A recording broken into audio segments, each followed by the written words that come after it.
Story 1: The Ship of Fire. On a certain evening every year, at the mouth of the wide Neuse River, a large bright object speeds into view. It looks like a sailing ship being destroyed by fire, its deck and masts in blazing outline. The apparition disappears, then reappears, then again disappears for another year. It burns furiously but is not consumed. It is the ship of the Palatines. The Palatines were a group of German Protestants who left England in 1710 to settle New Bern. As the vessel crossed the Atlantic, the prosperous Palatines, pretending to be poor, hid their gold coins and silver dishes from the eyes of the ship's sinister captain and crew. When the Palatines caught sight of the shore which they believed to be their future home, so excited were they that up from the hold and out from hiding places came all their belongings in preparation for landing. Unwisely displayed on the deck was their precious wealth, all of it in full view of the corrupt captain and his first mate. Quickly the captain formed a plan. He announced to the passengers that no landing could be made until the morrow. The disappointed Palatines once more hid their valuables and lay down to a sound sleep in anticipation of soon landing at their destination. When all was quiet, the captain gathered his crew together and revealed to them his plan. They would murder every Palatine aboard, the young and the old, the women and children as well as the men, then gather together the gold and silver, set afire the ship filled with its dead, and escape in the lifeboats. The strike was sudden. Many Palatines were knifed before they awoke, and in a very few moments every one of them was dead. As planned, the ship was set afire, and the murderers pushed off in the small boats. From a distance they looked back at the ship. It burned brighter and brighter, the brilliant blaze of the fire shooting into the air, but the vessel did not sink into the water. And then the thing began to move. It continued to burn all night, according to an old account, speeding on with the wind, now passing out from sight, and anon, visible, flaming forever, back again, on the very spot where the crime had been committed.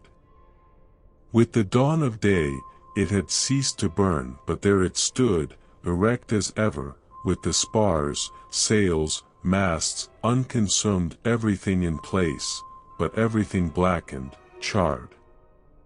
At sundown the flames leaped up again, a ship on fire that would not burn.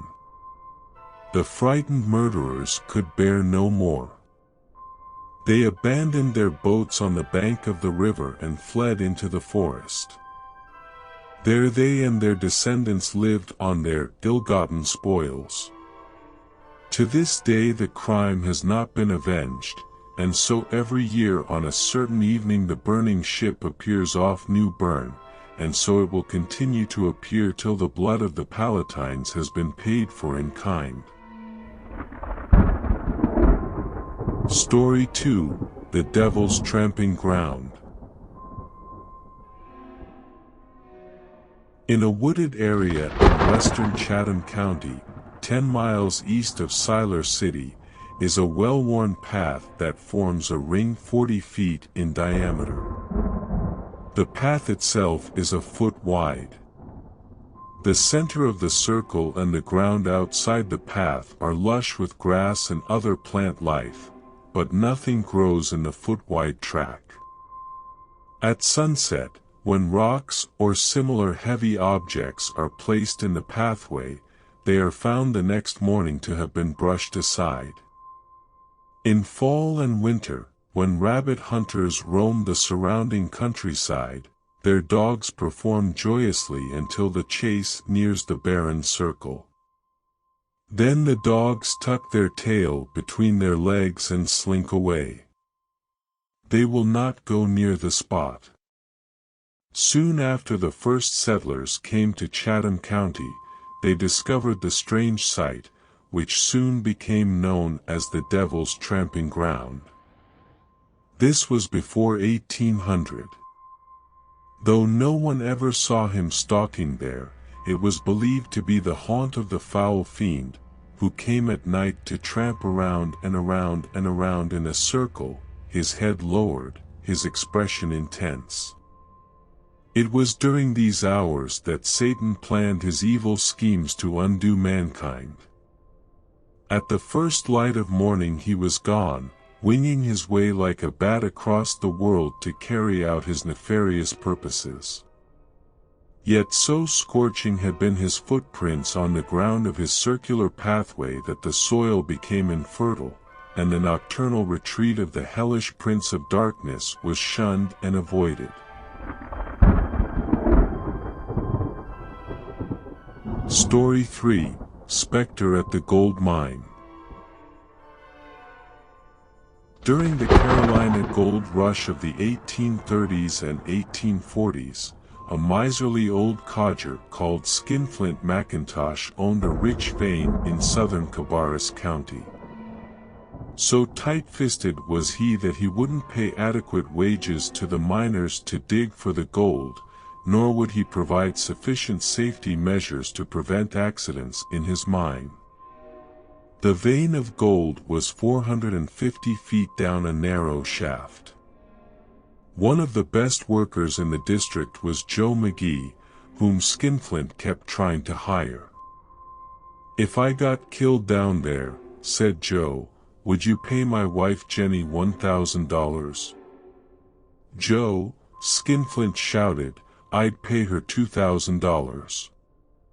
And so it was that Joe gave up his other job and went to work for Skinflint.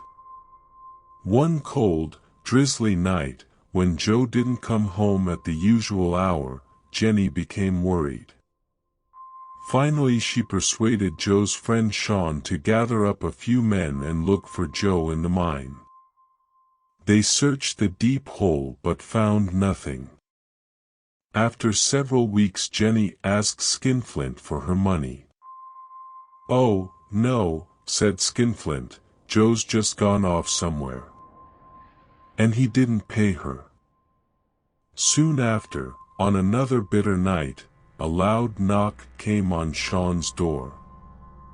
Opening it, he was startled by a ghostly white specter who spoke with the voice of his friend Joe and told Sean to go to the mine that very night. It told him to dig a certain spot where the green timbers had given away and caused a cave-in. It asked if Skinflint had paid Jenny, and when Sean said no, the specter wailed, "I'll haunt that mine of his forever." McGee's body was found exactly where the specter said. Skinflint paid up, but only when threatened by Joe's old friends. Word spread about the haunted mine, and no one would work for McIntosh.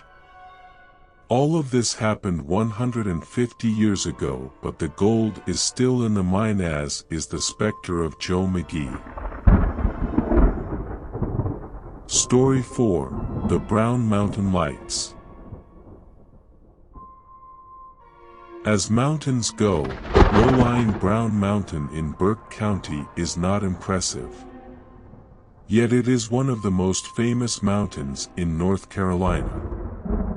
On certain evenings soon after dark, when observed from the eminence of Linville or Wiseman's Gap, small but brilliant lights can be seen on it, bobbing up and down for a minute or so, then disappearing, then reappearing in another place until finally they are gone. They were first seen about 1850, long before the day of trains and electricity and automobiles.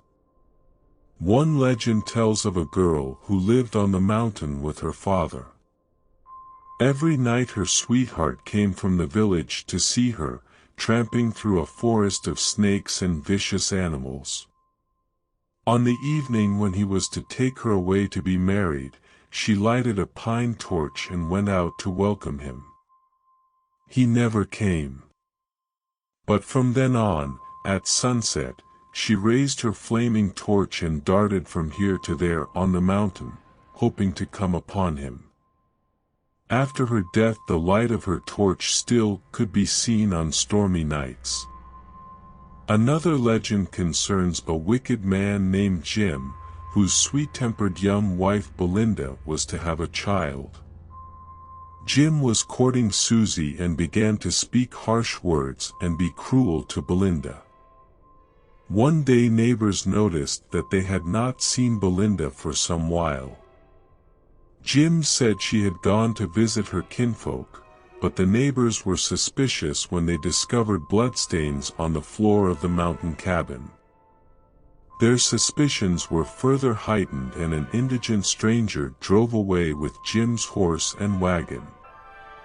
They believed the stranger had helped Jim kill and bury Belinda, and Jim was paying him off in this way. Soon afterward the lights appeared, bobbing up and down, seemingly to guide searchers looking for Belinda. Finally, under a pile of stones in a deep ravine they found the skulls of a woman and a baby. Jim left the county and was never heard of again, but the light stayed on, reminding evildoers that their crimes will be revealed. Apart from the legends, scientists have provided many explanations for the mysterious brown mountain lights, none of them satisfactory.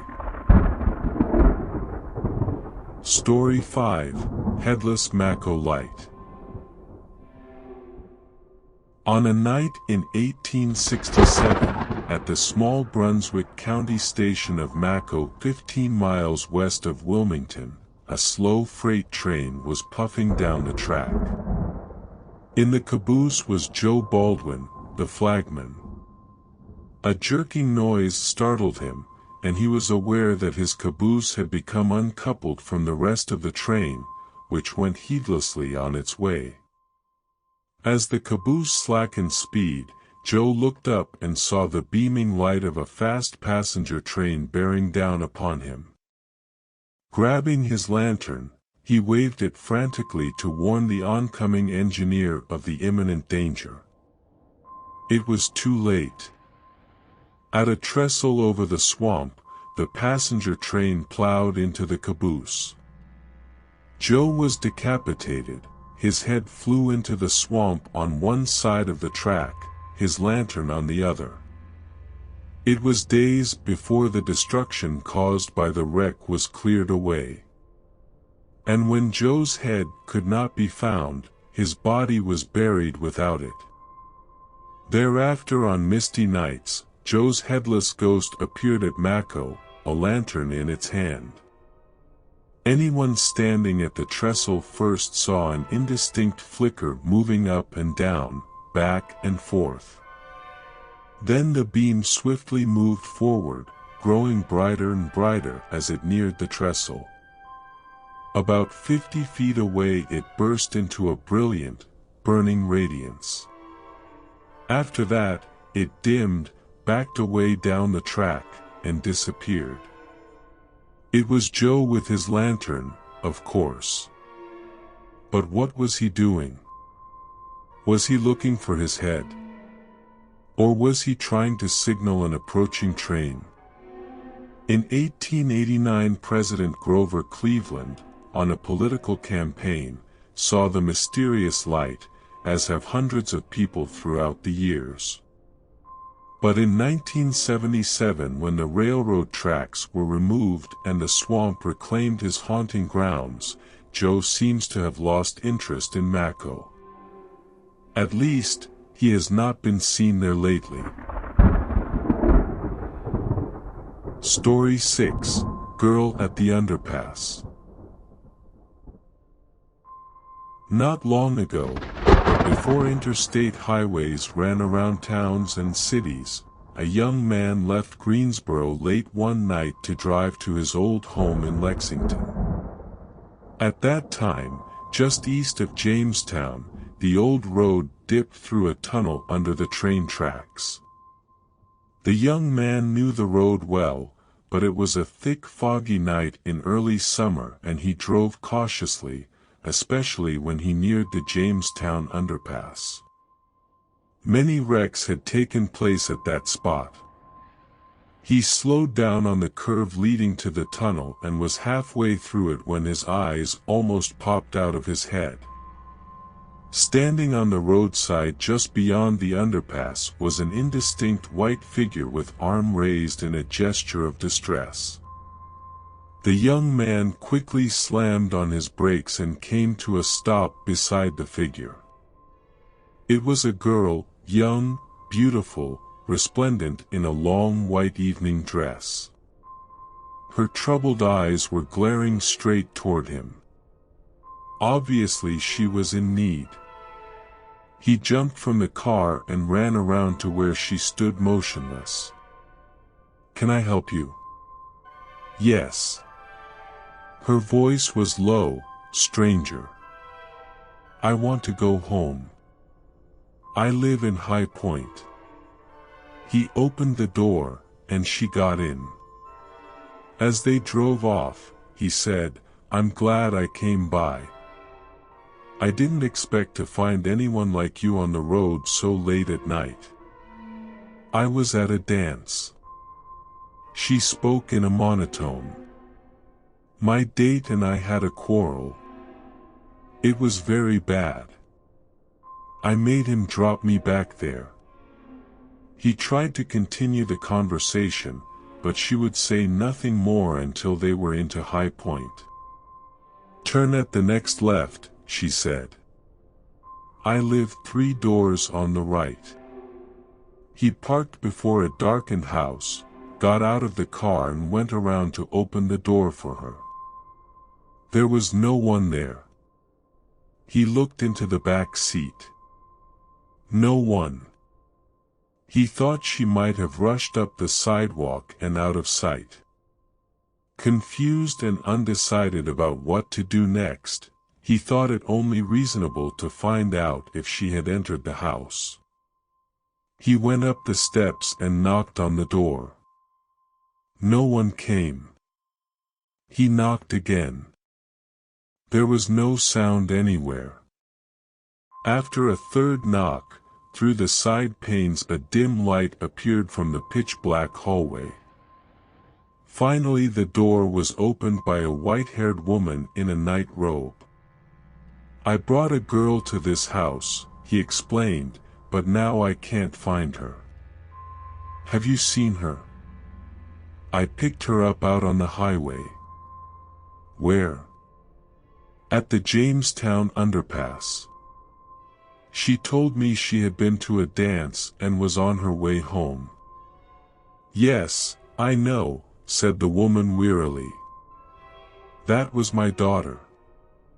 She was killed in a wreck at that tunnel 5 years ago tonight. And every year since, on this very night, she signals a young man like you to pick her up. She is still trying to get home." The young man turned from the doorway, speechless. The dim light in the house went out. He drove on to Lexington, but never has he forgotten, nor will he ever forget, the beautiful hitchhiker and how she vanished into the night.